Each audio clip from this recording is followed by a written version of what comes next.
Good evening and welcome to Pellowe Talk. I'm your host, Dave Pellowe, and got an exciting lineup tonight of really, really great people. So it's horrible.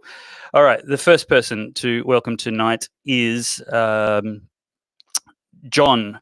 John Anderson is the former Deputy Prime Minister of Australia and an all-round nice guy. He's been very, very helpful and encouraging with stuff that I've done. So welcome, John Anderson. It's good to have you with us. Good to be with you. And we've also got Mark Latham here tonight, Joe Hildebrand and Corrine Barraclough. Corrine Barraclough. I got that right before the show. Very good. I got it wrong the first time. But Lovely to be here. we're all there. Corrine, can you please take us through this article you wrote about killing men, please? Yes, can we just make sure that we're doing killing men in quote marks, because they're certainly not two words that I think should be put together. So this is Clementine Ford, who is very much the personification of modern feminism and the face of feminism, I would say, in this country. Very clearly displaying in black and white over the weekend, she tweeted that coronavirus wasn't killing men fast enough, which some people have been trying to say she has apologised and we should forgive and move on, but there are some very important broader points to make here.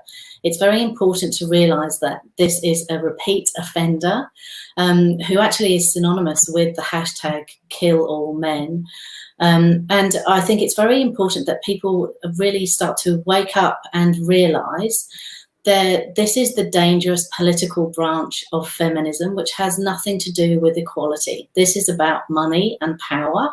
And ultimately, when we look at Ford's tweet from the weekend, we can see literally in black and white, gloating in male suffering, which is the opposite, I would say, of equality. Equality has to come from equality of compassion, which is the opposite of gloating about male tears, especially in an environment of a soaring male suicide rate, which we should all be equally concerned about. So I think what's really interesting here is it's the first time that she has, quote unquote, apologised.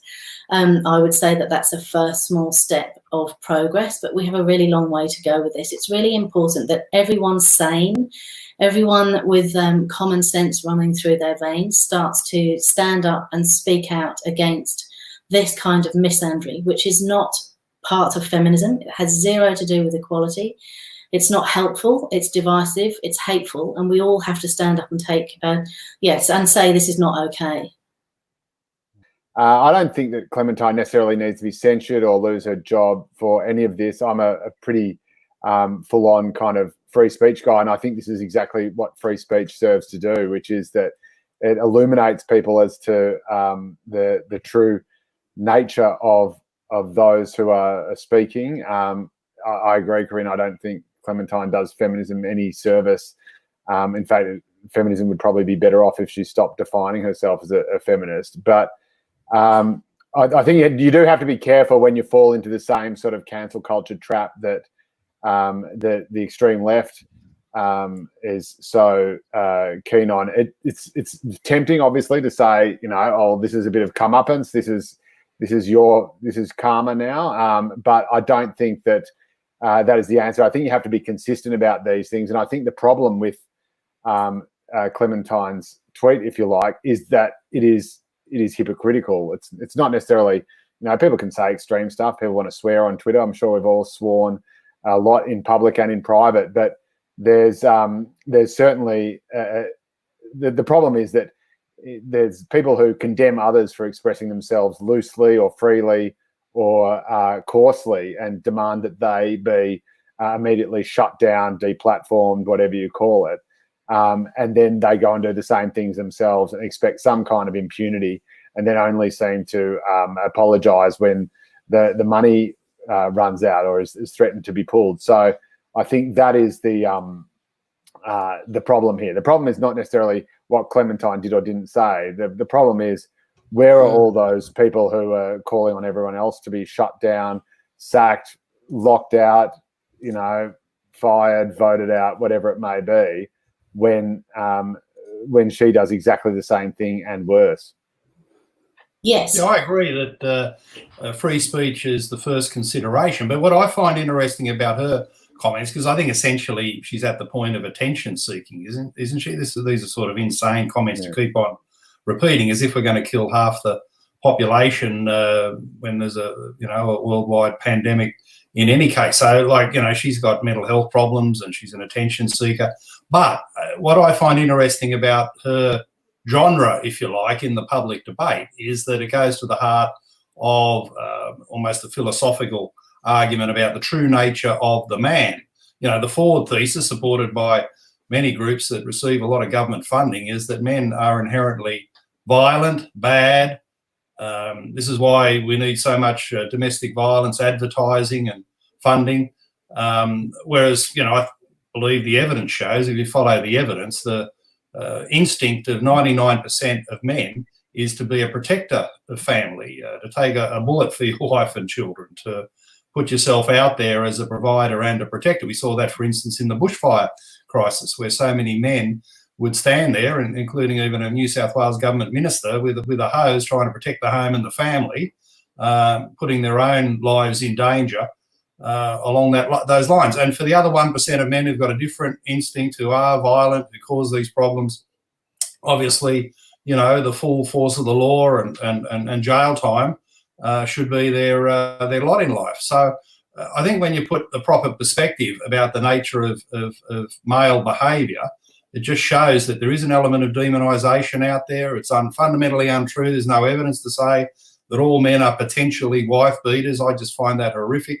A slurring of men in Australia that's unnecessary. And when governments follow this to the point where they fund organisations that repeat the propaganda, the advocacy groups in the domestic violence space, just in New South Wales today, they all said, of course, in the pandemic that men spending time in the home, there'd be a second pandemic of domestic violence. The opposite has happened. Domestic violence rates in New South Wales reported to the police have fallen, but government spending another $21 million on these advertising and behavioural change programs goes against the evidence. It's a waste of money, and truthfully, 1% of men need behavioural change. The other 99% taking a bullet for your family. That's a great thing to do, and long may those men be protectors. Yeah, well, I think even just sort of pragmatically speaking, it seems an incredibly, and this is why I took issue with this seemingly naive, or at the very least very inefficient comments from one of the assistant commissioners in Victoria a while ago, when he just said, you know, in response to a horrible murder of one, I think, homeless person against another, said, "Hey, men, stop killing women.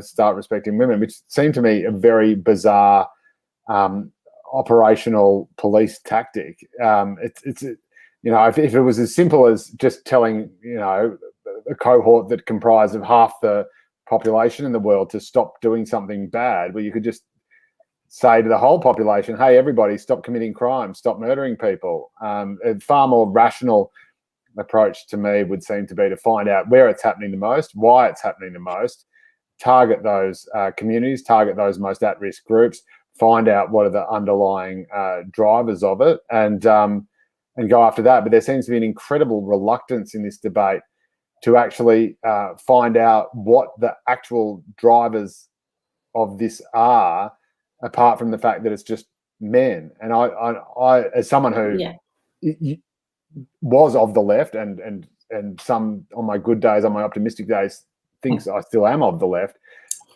I just find it staggering that there's this unwillingness to confront big things like, disadvantage, broken communities, alcohol and drug abuse, all these things that, frankly, are peripheral to where I've come from, and are pretty obvious to me. There's a reason why, the murder rate or the crime rate is worse in Wollongong than it is in Wallara, for example. Yeah, well, that's what the data shows. It's not rocket science. We got Dave knocked out on technical reasons. Do we take over the show? Can I broaden the discussion into experiences in the lockdown period, and maybe ask John for his impressions, because one of the things I'm almost quite excited about it is a renaissance in the family unit.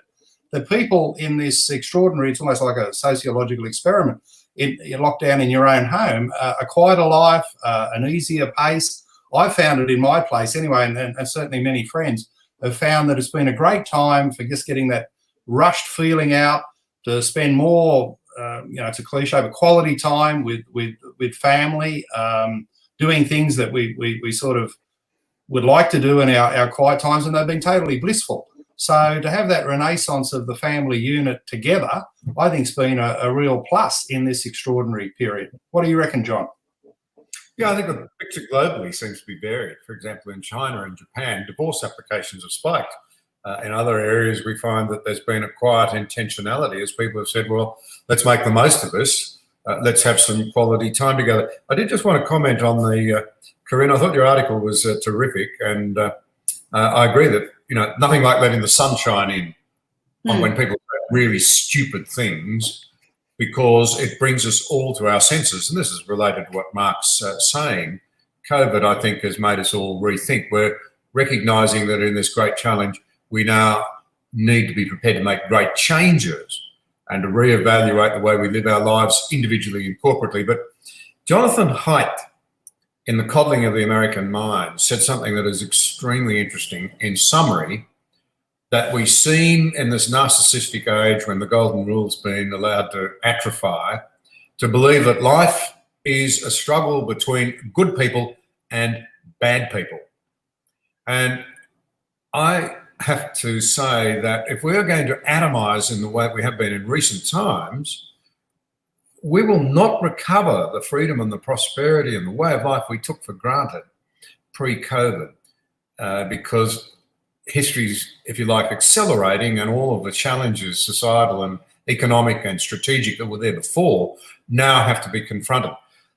But when you look at the way in which, if you were to listen to the media today, you'd think men and women were at war. You would think Australia was involved in a race war. We're more racist than any other country you could think of. And we're locked into intergenerational conflict, one generation against another. I actually think sometimes we overuse these terms, millennials, X's, boomers. It's just another term of division in an age when the elites keep saying they're all about unity and equality and inclusiveness and diversity. I mean, we're reinventing the language. What we need to remember is something our culture's always understood up until very recent time. The dividing line between good and evil is not between man and woman, or generation and generation, or someone with black skin and white skin. As Solzhenitsyn said, if the problem of evil was only so simple that all you had to do was to identify the evil people and eliminate them, and there'd be no more evil. But the problem is you can't, of course, because we're all a combination of both, and none of us want to kill off that part of us, because everybody has a bit of it that's evil. So I agree with you, Mark. I think there's a lot to be said for people carefully reevaluating their lives. The only thing I'd say is that, I don't know about you, but we're all getting caught up now in this technology. Here we are again tonight. We're getting locked into endless meetings. I'm going to a virtual lunch in Washington tomorrow. God help us. That sounds good, doesn't it? But I mean, this is crazy. Yeah. Well, the good news, everyone, is I am back. I can hear you. I can hear myself in real time, and we've sorted the tech problem. But that was a whole lot of fun. There's not many shows in Australia where the host goes missing for the first quarter of the hour. You haven't worked in morning television, Dave. Well, yeah, that was that's awesome. Well, thank you very much, everyone, for bearing with me. I'm only really sorry I missed the first quarter. I can't wait to watch the show tomorrow. But all right, let's Mark was talking about how families are spending time together and discovering. That's right. The garden of good and evil. Have we moved on from her nibs? Oh yes, definitely. That's history. Yes, history done. Oh, excellent, Mark. Have we moved on to your bill? Hatred. There's a vicious hatred. I mean, can the Clementine Fords of this world show us where hatred has ever resolved a human problem or resulted in human flourishing? Since when has hatred ever produced anything that is good and desirable and to be sought after? Yeah, I think there's an argument. There's an argument that the world needs provocateurs, and I'm certainly happy to wear that title. And there's plenty on the right and plenty on the left. I think the problem becomes when the provocateur also tries to be the censor, and that to me is where the hypocrisy lies, and that's where it becomes dangerous. Which is, I'm allowed to shout, I'm allowed to abuse, I'm allowed to hate, but if anyone else does, that's sexism, or that's racism, or that's hate speech, or that's something that is inherently illegal or not allowed. And that I think is where the sort of hard, and I differentiate between the centre left and the hard left, but that's where the hard left is truly dangerous, which is it allows hate, but it keeps all the hate for itself.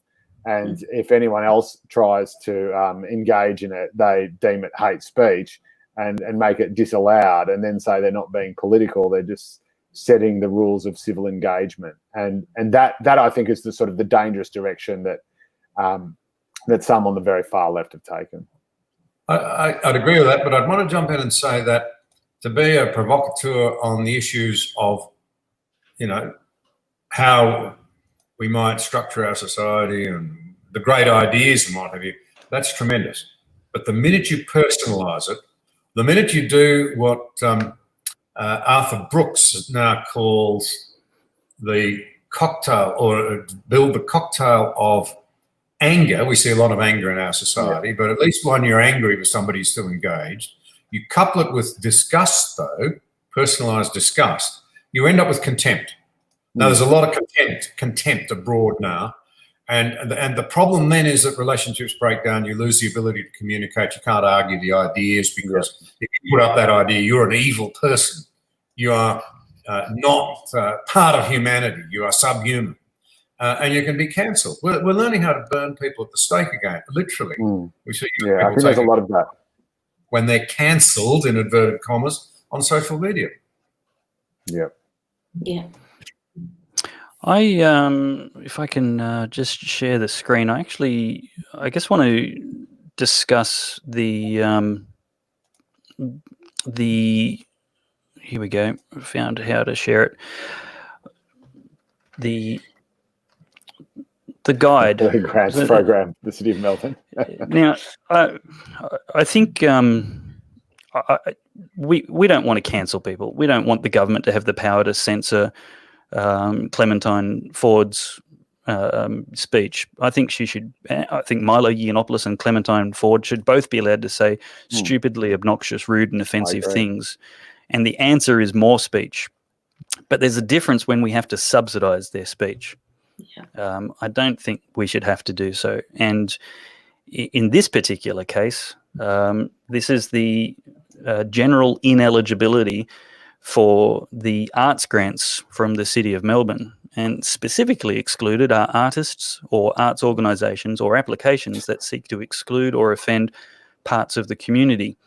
Is there anybody more exclusive or offensive than a radical feminist?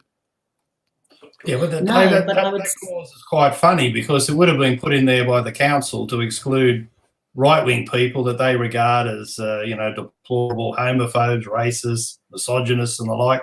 And it's really caught one of their own. I mean, I'd imagine the arts grants program at Melbourne Council is not really about the arts. It's about political opinion and subsidising people like Clementine Ford, who hasn't got, a worthwhile artistic bone in her body.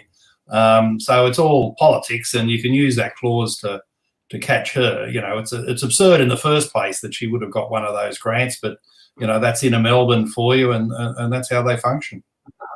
I think the extraordinary thing about that clause is it reads remarkably similar to Section 18C of the Anti-Discrimination Act, which, and again, I would just caution, and I guess I'm defending, a very Voltaire kind of way, defending Clementine's right to speak, and I defended Yasmin Abdul-Mageed's silly comments about Anzac Day on the same principle, which is that If people on the right are going to say that we believe in free speech and that this is sacrosanct and that will, as Voltaire didn't quite say, but his biographer did, I disagree with what you say, but I'll defend to the death your right to say it. You have to, you have to allow that on the other side. Now, I have little doubt that Melbourne City Council grants probably favour the progressive side of politics. I think there was a Melbourne City Greens councillor who came out defending Clementine recently. I'm not surprised by that. He's actually the chair of the committee that approves the funding. Yeah, that's a point well made. But again, I think just as Jim Chalmers, who I think is perhaps a voice of reason in the new Labor Party, I might be alone in that, but said you don't solve right-wing populism with left-wing populism. I would say the conservative side of politics shouldn't seek to solve the censoriousness and pearl clutching of the left by seeking to then censor them themselves. It may mean that conservatives take a couple of hits to the jaw, but it's better to do that on a point of principle than to employ the same methods that you condemn the left for employing themselves. So, yes, the domain of the right might be more in private enterprise and commercial media and earning your own way. I mean, obviously that's what I do. Although the ABC did commission a couple of shows I did. And yes, maybe the left's lot is to cry victimhood and live off the taxpayer teat. But I think to say, oh look, we don't want to stop her from speaking out, but she should get fired from every platform she's on, still looks a lot like cancel culture to me, and that's what I am uncomfortable with. Joe, we got a question for you from Bernard Gaynor. As a media personality, are you concerned that the New South Wales Anti-Discrimination Board is arguing to New South Wales Parliament, actually in a submission, that it should be able to accept, investigate and refer vexatious complaints to the New South Wales Tribunal for comments made outside the state about issues like marriage, family and morality? Are these institutions a threat to the free speech that you're defending now? Look, I would think so. I'm very concerned about any kind of star chambers. I know there are sort of serial complainants in the legal system, or so the quasi-legal system. The Anti-Discrimination Board and the administration tribunals of New South Wales and Victoria kind of sit to one side of the actual judicial system. But still, I think there's certainly an argument, and I think we've seen also with the HRC that the process becomes the punishment. So it's like, oh yeah, you can say whatever you want, and then if someone doesn't like it, all you have to do is defend yourself, and you get yourself a lawyer if you can afford it, and you have to spend hours, days, weeks, sometimes years in the case of those poor kids up at QUT, defending yourself, not knowing what's going on or where the process is at. And so I think there is an argument the process becomes the punishment. We also saw, obviously, with Bill Leak, which I thought was absolutely disgraceful, people going around trying to drum up complaints against him. So, that whole, hey, look at this cartoon you've never seen before. Do you feel offended right now? Right, we'll sign this letter and we'll make this person you've never heard of before pay for this grievance that you didn't know you had, which we've just introduced to you. And I think that is the currency of outrage culture. The currency of outrage culture is, hey, this thing that you never heard of, which I'm going to tell you about, will really upset you. And then once you're upset by that, I'm going to direct that rage towards that person who, had I not upset you in the first place, you would never have known about. And there's something really sick about that. I think there's something really sick about this. Hey, look at this really offensive thing that will upset you. I'm going to interrupt your otherwise contented, happy life with this horrible thing that I think is going to make you angry or sad or outraged or whatever it may be. And I'm going to do this under the guise of being your ally or your friend or caring about you. And I think that is a real sickness that is spread on social media and has been for many, many years, far more virulently and possibly even more toxically than the virus we're now facing in the real world. Mark, can you explain for us and overview the solution that you've put to the New South Wales Parliament, what your objective is and what you hope to achieve with various parts of the reform measures that you're putting in? Yeah, well, Bernard Gaynor is a case study that's led me to introducing a private members bill in the Parliament to say that we need a decent threshold of criteria before a complaint is accepted, because one of the problems, especially in the age of social media, is that these tribunals, and the New South Wales Anti-Discrimination Act goes back to 1977, so well before anyone even thought about the internet, that these tribunals can be used for personal, vindictive, political campaigning, and there are some activists who just completely flood them with a whole series of complaints. And in the case of Bernard Gaynor, he's the subject of a guy who's a gay rights activist who puts in scores of these complaints every year. And New South Wales has now got itself in the ridiculous situation where the Anti-Discrimination Board has accepted a complaint against Bernard Gaynor for posting on his Facebook page, living in Queensland, an ACL petition about the drag queen people in the local library. So why in New South Wales we're accepting complaints about a municipal issue in Queensland beggars belief. And of course, the gay rights activist has never ever lodged a complaint against Gaynor in his home state of Queensland because Queensland has this decent threshold where they don't accept frivolous, vexatious, serial complainants who are known to be doing this for reasons not to do with the public interest, not to do with justice itself, but part of a personal, vindictive or political campaign. So you need a decent threshold. And unfortunately in New South Wales, unlike every other state, we don't have that threshold. So I'm trying to write it into the law. And remarkably, the Anti-Discrimination Board, in their submission to the parliamentary committee looking at it, they're not trying to even defend what's happened with the volume of vexatious complaints. They're trying to argue it like it's a university law tutorial, that, you know, they're a bit like Ronald Biggs. They've got no history, this tribunal, that none of these Gaynor matters have happened. This whole volume of vexatious complaints doesn't really exist. These are just legal technicalities that need to be argued out. So the tribunals have become a forum for closing down free speech, for allowing a certain type of obsessive individual to use them. It's a no-cost jurisdiction in New South Wales, and it's gone way, way over the top. John, do you think the various states tribunals can be reformed, or do you think that there's a better mission and we just need to abolish them for the imposition they are on natural freedoms? It's a good question. If you stood right back and thought about this for a moment, essentially this sort of anti-discrimination and related legislation started at a federal level under Whitlam. It's a long time ago now. And I guess maybe there was something to be said for the fact that there were minorities who were not properly treated in the country, and they needed a clearer voice, and that reflects poorly on what should have been our greater willingness as a society to celebrate our freedoms and extend them more widely to anybody who was missing out. But we've set up all of this machinery where you now compete over the issue of clashing human rights. Now, this is extraordinary stuff. The very language itself tells you that instead of civility, instead of, if you like, loving a neighbour, instead of the golden rule, instead of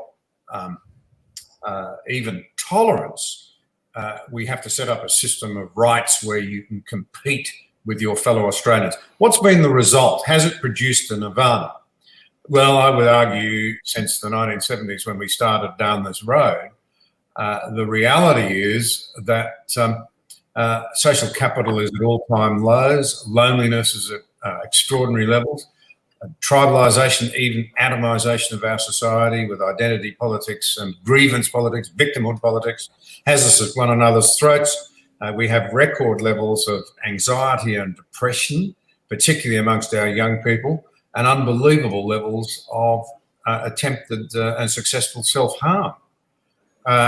So the idea that technocrats dreaming up new ways to, if you like, define human rights for one group and then the inevitable overlap with some other group, so you have to fight it out in the courts, rather than, as I say, celebrating freedom based on the idea, as Menzies put it, the spirit of democracy, it's not a machine, it's a spirit, is that no matter our differences, we bow before the concept that in the end, all souls are equal in the eyes of heaven.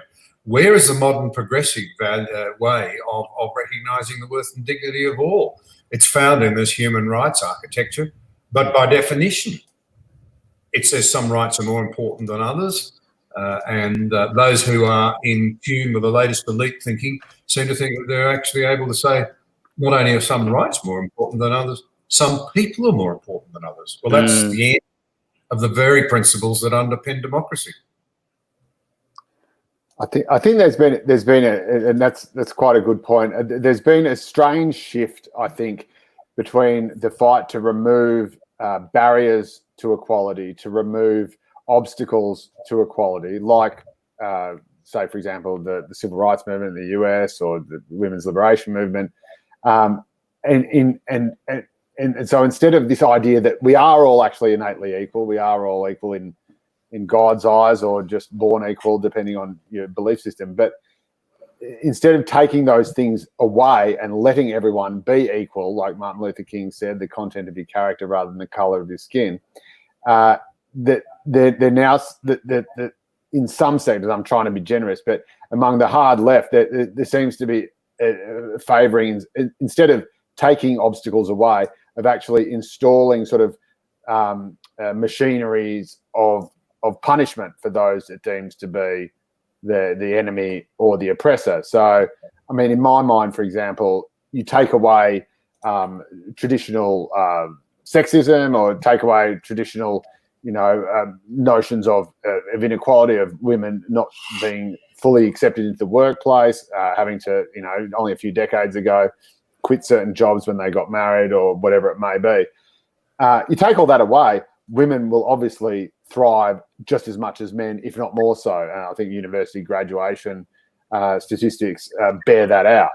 And that, to me, is a very, very simple no-brainer. The idea, though, that to be truly progressive, you actually have to punish people in the here and now for obvious historical wrongs, which they had no part of, is insane. And the other thing, I think, is, as John was talking about, this idea that we're meant to be more enlightened than ever, but we're more miserable than ever, again, comes to this idea of people who are claim to be progressive, and again, I'm talking about the hard left here rather than most of the people in the middle, but being so sort of bitter and hateful that they deliberately spread nastiness, and it is not just the domain of the hard left either. So there are two examples I can think of quite obviously. One is a few years ago there was a Chaser skit about Make a Realistic Wish, which was satirising the sort of Make-A-Wish Foundation and taking a kid who was an actor, obviously, who was supposedly had a terminal illness, and taking the piss out of that idea that you would make every dream come true. Now, this was aired on the ABC, on the Chaser's regular show, but to a whole bunch of people who anticipated the Chaser to be what the Chaser is, which is, satirical, provocative, no holds barred, crude, occasional gasping, occasional jaw dropping, whatever. It wasn't until it was picked up and run with by Ray Hadley that this huge storm of outrage just started pummeling the ABC, and they got punished for it, and that led to a whole bunch of other stuff that became quite sort of emblematic in the sort of left-right sort of free speech culture wars, whatever it may be. The other thing is probably the Alan Jones comments about Jacinda Ardern, which when they were made on his show, I don't think, as far as I'm aware, didn't actually elicit a murmur of outrage or shock. But when the 2GB actually put it online and said, here's this segment, blah, blah, blah, it was picked up online. It was run with by the obvious groups who everyone is familiar with, which I won't credit by naming, and said, "Hey, did you hear this thing that Alan Jones said?" Well, of course they didn't, because none of them actually listen to Alan Jones.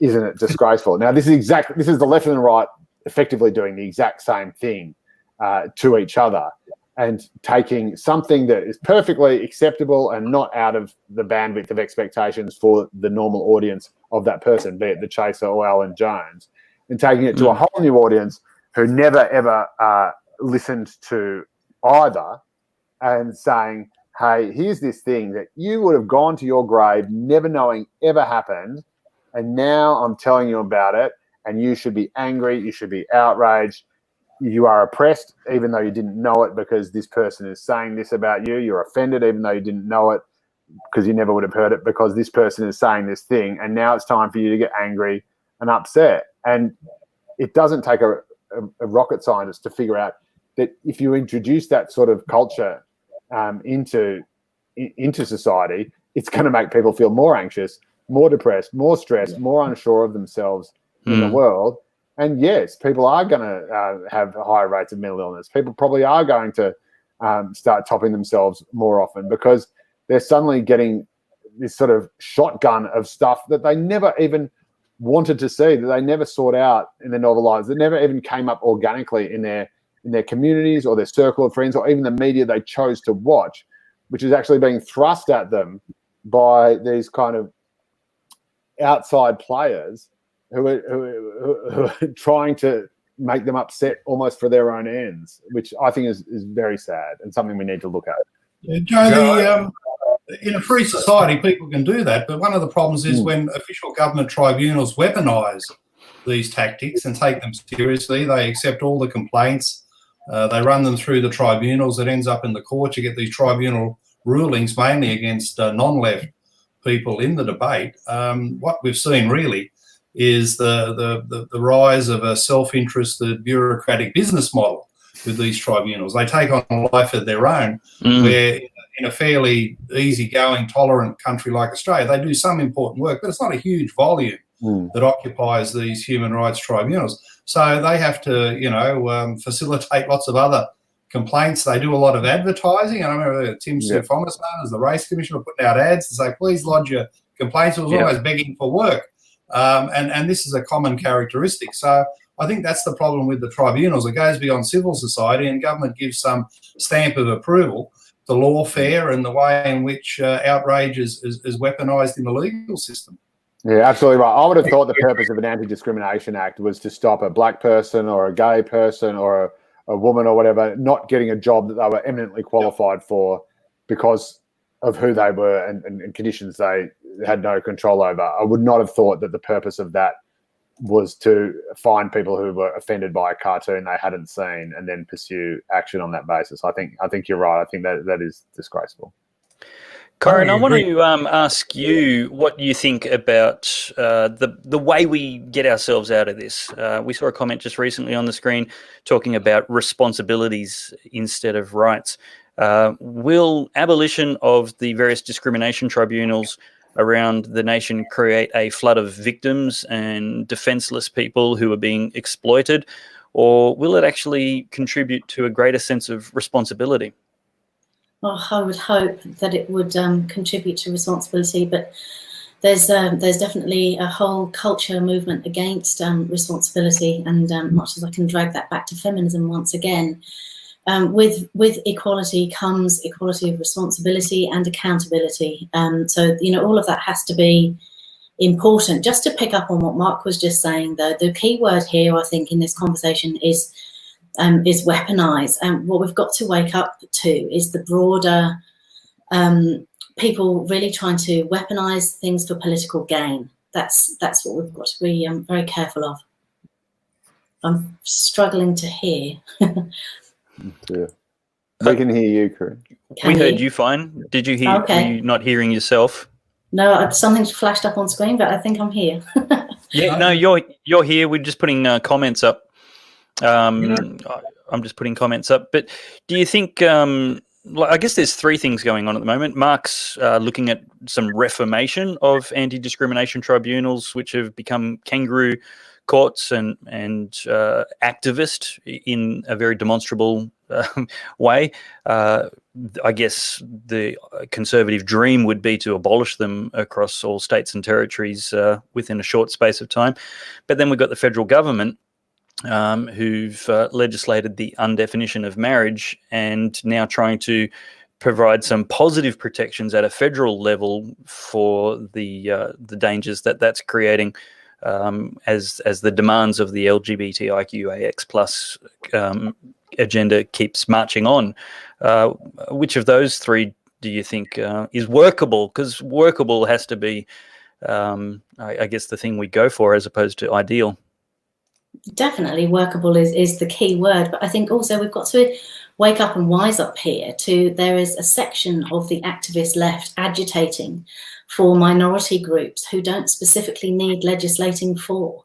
We've got to wake up to what's actually going on here, I think. Of course, we're in trouble. Australia is essentially, is a secular society, but we have got ourselves into some real trouble around the same-sex marriage debate. But again, I think we have to look at who was weaponising that and for what political gain.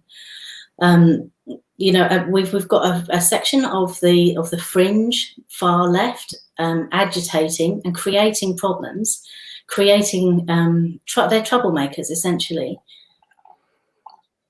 Well, Bernard Gaynor's chipping in, says, as someone who's been brought before the New South Wales Anti-Discrimination Board 37 times without a single successful finding against him, he hopes that the changes Mark brings in will prevent anyone else from suffering the gross and very expensive abuse of the justice system. It certainly does seem to be abuse, and there certainly seems to be a self-vested interest in perpetuating it from those some of those employed there.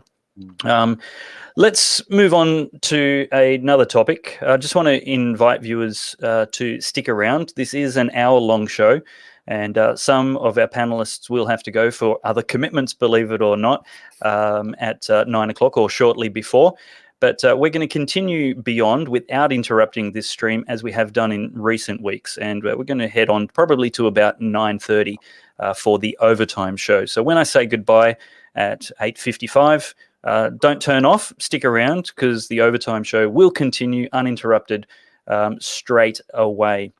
And I also want to take this opportunity to thank the Pellowe Talk partners, people who chip in a little bit each month voluntarily because everything is free and broadcast and available, but these people just believe in helping keeping this work going and growing. And if you'd like to help and be part of that, you can become a Pellowe Talk partner at pellowetalk.com, and you're sure to find the links nice and easily there. Now, we have, Mark, your federal leader. Let me see if I can share that screen. Well, anyway, she's wanting to challenge the unconstitutional border closure in the High Court. Queensland is talking about going on for a very long time without letting people in. You Mexicans with all of your germs and infections. What's the prospects? Right. We would build a wall if we could.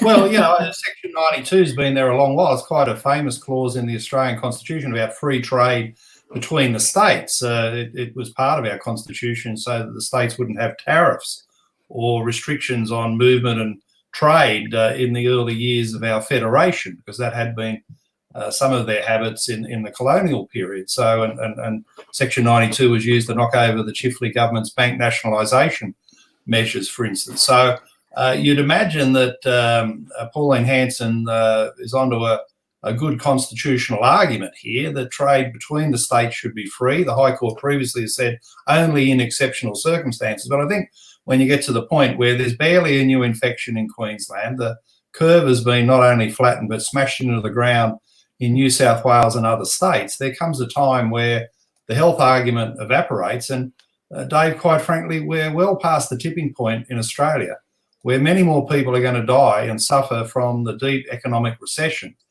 than from the virus itself. I think, the evidence shows that clearly. We're headed to double-digit unemployment. I think Scott Morrison made a mistake with the National Cabinet in that he's elevated the role of the states now to running the national economy effectively for the first time since the 1930s. And a lot of these state leaders, perhaps control freaks, don't want to let go of that power. And for Palaszczuk to be essentially destroying the Queensland tourism industry in its peak period, that is the winter months when all of us Mexicans head north for a bit of sunshine, just seems to be an act of complete folly for her state. Oh, yeah, I agree on that. Can I just say on that, as a Queenslander, as a Gold Coaster, this just makes absolutely zero sense. You know, there's no reason why Palaszczuk should be talking about keeping the borders closed until September. There's no health reason for that. This purely is running on the politics of fear. This is purely the fear that things may escalate and get out of hand. And then it will cost her basically in the October election. But here on the Gold Coast, the economy is shot, and it's going to be harder and harder and harder to reclaim the ground that we have lost the longer we sit on our hands. And there's no justification for this. There's absolutely no health evidence to suggest that this is needed. The economic devastation is absolutely really immense. So yeah, I don't know. I don't know whether Pauline Hanson's move will be successful here, but I think again, it's as John was saying at the beginning, it's shining a light on it, isn't it? It's dragging it into the spotlight. Yeah, that's right. John, Mrs. Palaszczuk, tear down that border. don't build that wall. John, you were a very. I've heard you talk in detail about the back-breaking, excruciating hours and hours, long nights and weeks spent fixing the budget to get our nation out of debt. And I've heard you speak about it as intergenerational theft. Now, we've gone, obviously, and undone all that good work, basically in 2007 and many times since then. But it seems to me we could end just about all of the problems we're talking about at the moment. So many people talking about we need more money, businesses complaining, we're not getting enough support and so on.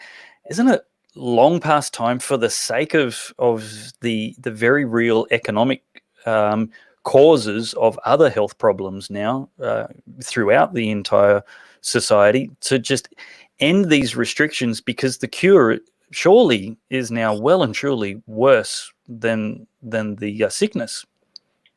Yeah, well, it's hard to know where to start.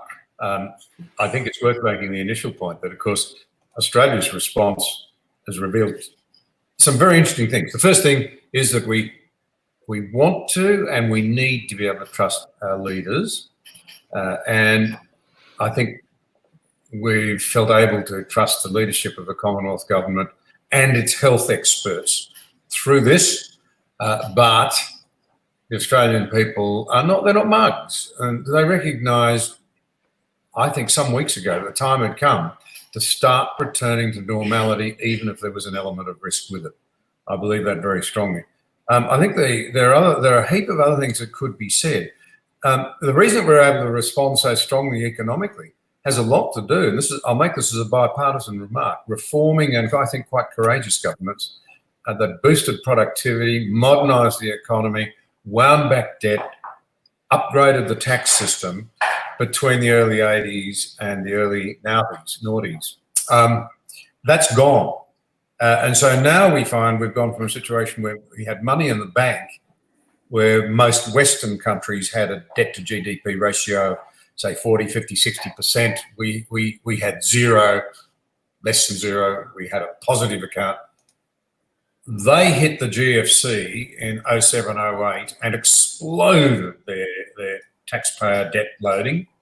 Governments don't have money, only taxpayers do. And that, of course, is something that gets handed on to our children, who've got to pay for it in higher taxes, lower living standards, fewer services, and poorer opportunities. Australia was largely free of that. This hoists us straight into the bracket of the sort of levels of danger that other Western countries began the GFC at. They've doubled their load. They've got no shots left in the locker at all, and we're running very short. And for the sake of our children and our grandchildren, we need to get the country back to work. The West needs, I think, to find its confidence and its mojo again as well, because we've now all suddenly woken up that there's a very authoritarian and difficult and powerful regime out there that has captured all our supply chains. And it emerges that of the so-called Five Eyes countries, as the intelligence communities put them, America, Britain, Australia, New Zealand, and Canada, they are all horrendously dependent for their essential supply chains on product out of China, but none more so than Australia. Over 500 of the items that you would argue are essential to modern living in Australia are dependent upon Chinese componentry. Now, they have plainly been seeking monopoly production and distribution capacity in a whole range of goods that are absolutely essential to the operation of the economies of most of the rest of the world. And this is an incredible wake-up shock for us. Whether we are now capable, because I said earlier, I think the Australian people recognise that this great change that's hit us will require great changes to, if you like, to meet and to overcome if we're to return to the sort of country we want to be. But whether or not we're mature enough to rise above the tribalisation and the hatred and the identity politics that we were talking about earlier enough to stop focusing on how I want to be addressed in terms of pronouns, or whether I come from Queensland or whether I come from Victoria, or whether I'm a man or a woman or a millennial or a boomer, and actually recognise, hang on, I'm an Australian, and we actually face a whole series of the most challenging, even frightening policy parameters that need resolving in our lifetimes, those of us who were after the Second World War at least. This is big stuff. This is big stuff. This challenges, our whole way of life. And, let me make another point. We need to rediscover the classic, and dare I say it, even the Christian virtues. Because what we've done with virtue is we've attached it to people and to causes. So you're virtuous if you belong to this aggrieved group or that sort of segment of the community, or you're just self-righteous. In fact, the classic virtues, the first of them is prudence. Prudence isn't caution. Prudence, that you sit down calmly, you assemble all of the information that you have, you acknowledge the gaps because you never have perfect information, you combine it with wisdom, and then you take actions for the best outcomes for the most number of people. That's prudence. Forgive me for interrupting you, John. We have to let Mark go. And just before we let him go, I'd like to whip around the panel and get final thoughts for the hour. And then we will continue with you again into the overtime. So thanks for joining us tonight, Mark. Really appreciate it. And would you just give us your final thoughts for the evening before you sign off? Yeah, look, I'm in concurrence with what John said about the scale of challenges facing Australia at the moment, not just economic, not just health, but our foreign policy has been cut adrift. The foreign policy elites in Canberra, they're not very comfortable with the changes in the United States, our traditional ally through Trump. We know the changes, negative changes in China. So there are huge challenges there for what a middle power like Australia does, how we redefine an acceptable place for ourselves in the world, what sort of economic reform we've got coming through to get out of this deep recession. Morrison made a speech today, but there wasn't a single job in it this side of Christmas. I found that incredibly disappointing. And I just wonder, has Australia seen the best of its leadership generation between 1980 and 2010, that 30-year period, of which, of course, John Anderson was a big part? Have we got the people now who've got the ideas, the reform, the leadership skills to strike out a direction and urge people to follow them? And the social problems about trust and civil society, the things we spoke about with censorship, the rise of divisive identity politics, all of these things can't be resolved without citizen will and desire, but most importantly, the leadership to take the country in the right direction. So I agree with John. This is an enormous time in Australia's future, the like of which, we haven't seen probably in our lifetime. And, to be part of the debate is important, but to find the leadership and the direction is going to be critical for this country's future. Yeah. Thanks for having me Thanks so tonight. much. Thank you very much. Joe, would you like to give us your thoughts as Mark signs off, just wrapping up the hour? Yeah, no worries. See you later, Mark. Yeah, look, there's not much to disagree with, except that we are entering a time of enormous challenges, as everyone says, and challenges is in fact a euphemism. We're entering a time of massive contradictions and basically a giant catch-22 where we're going to be screwed every other way. We talk about standing up to China and kickstarting our economy in the same breath. Those two things can't really happen at the same time. The truth is we are relying on China. I'm in no way blinkered to the cover-up that China has been engaged in, or the lies they've told, or the way they're using some kind of economic, I suppose, strong-arm tactics would be, to put it politely, to try to force us to drop back and do the right thing. I guess the truth is, if we were going to apply the moral high ground to every trading partner we have, we'd have no trading partners. So it is difficult. I can't pretend I know what the answer is. I think there's also a problem there has been after some promising early signs of the national cabinet and the idea that politics would be put to one side and we would all act rationally based on medical advice, expert advice, scientific evidence. That has clearly all completely gone to the wayside now, and we have sadly entered into a time where important economic and practical decisions are being made purely on political self-interest. As someone who is still very sentimental to the Labor Party, I find that personally very sad. I think Albo has been good, but I think clearly the ridiculous holdout positions of Daniel Andrews, for example, on schools, and Anastasia Palaszczuk on closing the borders and tourism are just insane. These are quixotic adventures. There is absolutely no medical or scientific or data-based evidence for shutting the border to Queensland at a time when, let's not forget, flattening the curve means a stabilisation of the rate of infection. It doesn't actually mean driving it down to zero. That is eradication. They are two completely different strategies. Right. Flattening the curve, stopping the nation's various health systems from being overrun. That was always the strategy, because we all knew that to pursue a complete eradication strategy would effectively involve shutting down the entire nation, the entire economy, the entire society.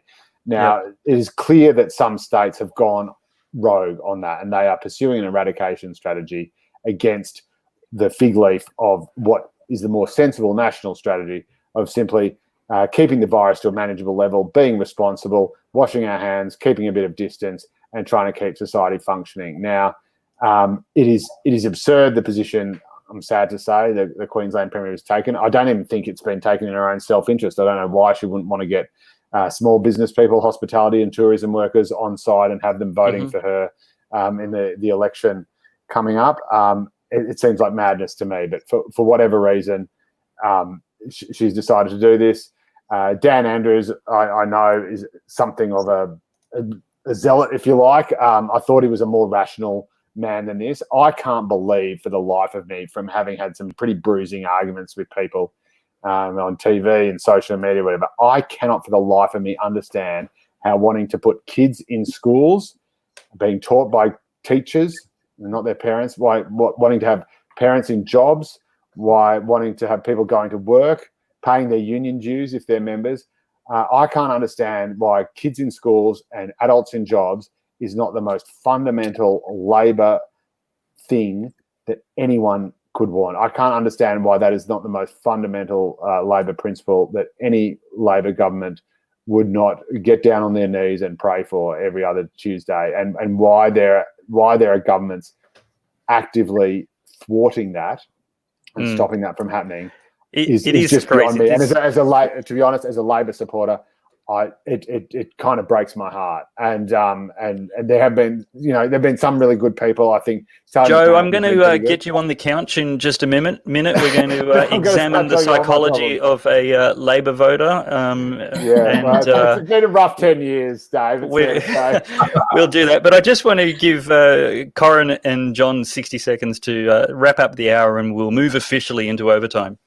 60 seconds, holy moly, you want a soundbite. I know, I should have said that for Joe. Exactly. What can I say? I would just like to say that democracy is not just listening to the loudest voices. And so just because it's fashionable to hate on Christianity and just because it's fashionable to become a fierce feminist, we should at heart question our own moral compass and don't be afraid to speak up if you see inequality in any form. There you go, 60 seconds. Wonderfully disciplined. You should be in media.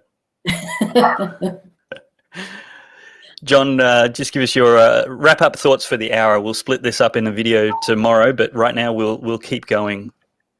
Look, I think my message would be, if we don't unite now, I do not believe we will recapture the sort of country where Australians can celebrate their freedoms and personally flourish. Brilliant. Thank you. Well, that's it for this episode of Pellowe Talk. As I said, we're about to continue without a break into overtime. If you're watching this later, it will be a separate video. But if you're watching this live, you don't need to go anywhere. To get more from Pellowe Talk, you can see past episodes. These videos will stay up on Facebook and YouTube. You can watch the replays later. Over the following week, we'll split the whole evening into topics, which will then be posted to Facebook, and on YouTube it'll just be split into the first hour and the overtime show. You can also get lots of this plus articles and interviews on the Pellowe Talk podcast, which is available on your favorite podcast station, and you can also follow us everywhere on the social media channels wherever you are there. I want to thank tonight's guests. We've had Mark Latham, but he's had to pop away. And you can follow them on Twitter, where you'll find everything else you need to, the links about their other offerings. You've got John Anderson AO, Real Mark Latham, Tweet Corrine B with a double R and one N, and Joe_Hildebrand. I have to spell it out for the podcast. But that's it. So thank you very much for watching, and we'll see you in the comments section. But